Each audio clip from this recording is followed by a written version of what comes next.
হ্যাঁ, আমার মা তো আমাকে দিয়ে ঘর মোছায়। তা নিজের বাড়ি মুছবো না, দেখি লোকের বাড়ি মুছতে যাবো? সত্যি বলতে ঘরের কোনো কাজই করে মাকে হেল্প করতে পারি না। শুধু মায়ের শরীর খারাপ হলে তখন একটু ঘর মুছে দেখাই যে কাজ করে দিচ্ছি। আসলে মা আমাদেরকে আর আমাকে আমার বোনকে দিয়ে কখনোই কোনো কাজ করায়নি। আমি ঘর মুছতে ঘর ঝাড় দিতেও খুব ভালো একটা পারি না। হ্যাঁ, এটা বলতে অনেক লজ্জা লাগা দরকার, কিন্তু যেটা পারি না সেটা তো পারি না। মা বলে মেয়ে মানুষ শ্বশুর বাড়িতে গিয়ে যখন করতেই হবে, তখন বাপের বাড়িতে থেকে কেন কাজ করবে শুনি? আজ সকালটা পড়ানো না থাকায় ঘুম থেকে উঠে তাড়াতাড়ি স্নান টান করে পুজো দিয়ে দিয়েছি। আর আজ তো একাদশীর আগের দিন, একাদশীর আগের দিন পরের দিন আমি নিরামিষ খাই।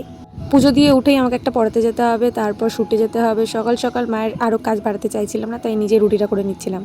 গোল রুটি বানানোর একটাই টেকনিক, সেটা হচ্ছে প্র্যাকটিস। আমিও প্রথমে গোল রুটি বানাতে পারতাম না, এখনও পারি না। প্রথমে একটা বেঁকাই হয়, তারপরে আস্তে আস্তে গোল হয়।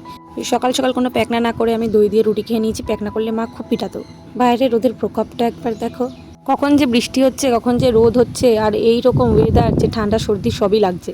আমার শ্যুটের বন্ধু বান্ধবদের তোমরা তো প্রায় অনেকেই চেনো, অনেক ভিডিওতে এদেরকে আমার সাথে দেখেছো। এটা ছোট্ট ভাই, ওটা আমার থেকে বড়, এটা ছোট্ট একটা বনু। আর আজকে ডেস্টিনেশন কোথায় সেটা তোমরা আমার ভিডিও দেখে গেস করবে। আমি যেখানেই যাই খেতে না পারলে আমার একটু এনার্জি আসে না, তাই ভিডিও বানানোর আগে আমি বারবার বলে দিয়েছিলাম যে আগে আমি খাবো, না হলে একটু এনার্জি পাবো না। ওখানে গিয়ে আমি জঙ্গলের মধ্যে গেট রেডি উইথ মি করেছি বলতে পারো। আর সেই ভিডিওটা আমি তোমাদের সাথে শিগগিরই শেয়ার করব। এভাবেই আমার একটা সুন্দর দিন শেষ হলো। দেখা হচ্ছে পরে মিনি ব্লগে। টাটা। তারপরে তু হা কারিয়া না আকার।